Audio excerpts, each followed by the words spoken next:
An average man, he needs to sleep for 8 hours. A third of the day is spent sleeping. So in other words, we can say 20 years a man spends doing nothing, just sleeping. And then he's got another 40 years. And I want you to think about a child who recently entered school. Typically, he cannot wait till he finishes school and go college. Yet very soon he find himself enrolling in college.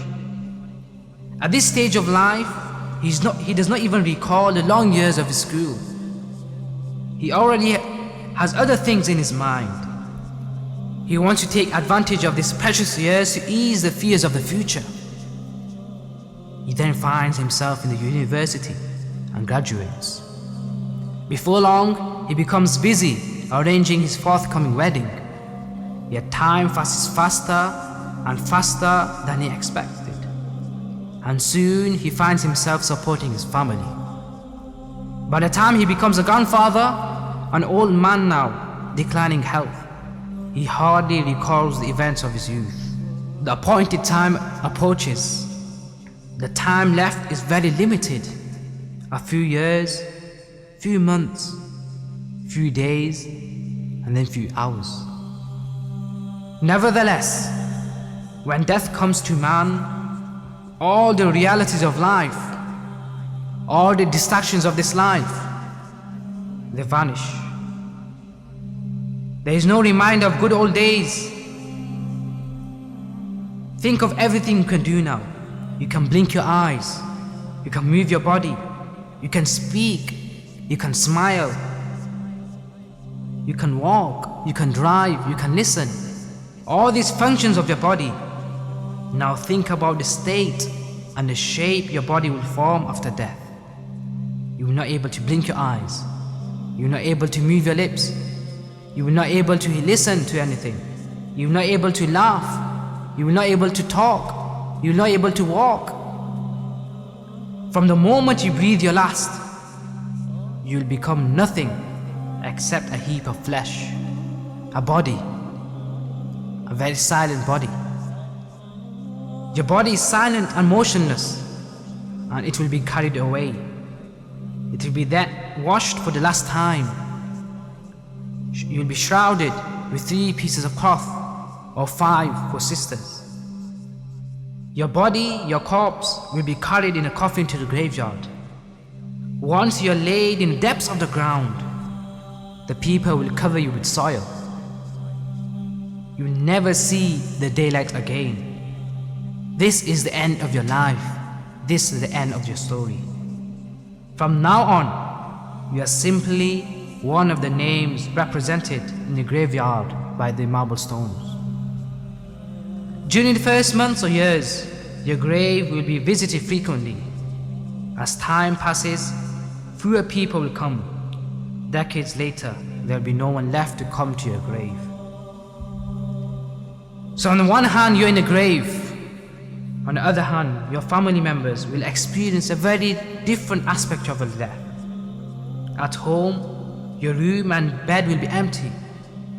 After the funeral, little of what belongs to you will be kept at home. Most of your clothes, shoes, money for example, will be given to those who need them the most. Your file at the public registration office will be deleted. During the first years, some will mourn for you. 4 or 5 decades later, there will remain only a few who remember you. Before long, new generations will come, and none of your generation will exist any longer on this earth, and there will be no one who will remember you. While all this is taking place on the earth, the corpse under the soil, imagine your body, imagine yourself in the grave. The corpse, the body, will go through a very rapid process of decay. Soon after you are placed in the grave, the bacteria and insects will multiply, and your body will begin to decay. This is because there is no oxygen, and due to the absence of oxygen, the insects, the bacteria, they will multiply and they'll spread all over your body. The gases released from these organisms will inflate the body, starting from the stomach, abdomen. It will change and alter the shape and the appearance.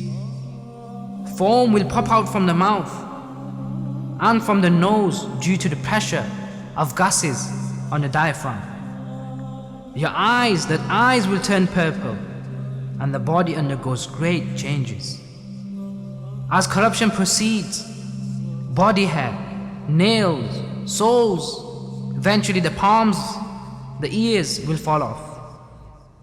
In the meantime, the most horrible scene takes place in the stomach, in the abdomen, where the skin can no longer bear the pressure of gases, and suddenly it bursts, spreading the most disgusting smell.